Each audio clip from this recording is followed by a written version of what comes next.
कुकडेश्वराचे दर्शन घेऊन आम्ही निघालो जीवधन गडाकडे. हिरव्यागार निसर्गाचा आनंद घेत धुक्यातून वाट काढत आम्ही जीवधन गडाच्या पायथ्याशी पोहोचलो. सुरुवात केली आहे गड चढायला. पायऱ्याच्या वाटेने आपण आता आलेलो आहोत. मेन रस्ता सुरू झालेला आहे आणि मेन ट्रेक आता सुरू झालेला आहे. हिरवेगार जंगल, धुके, भयानक कोसळणारा पाऊस यातून वाट काढत आम्ही जीवधन गडाच्या पायऱ्यांजवळ पोहोचलो. एकमेकांना साथ देत, हात देत ही अवघड वाट आम्ही पार केली. गडावरील धान्य गोदाम पाहून जिवाई देवीचे दर्शन घेतले.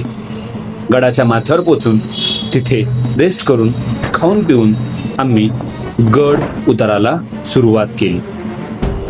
समोरच असलेल्या नाणेघाट रिव्हर्स वॉटरफॉलचा आनंद घेऊन मजा मस्ती करून नाणेघाटातून निघून जेवण करून थोडा आराम करून आम्ही निघालो पुण्याच्या दिशेने.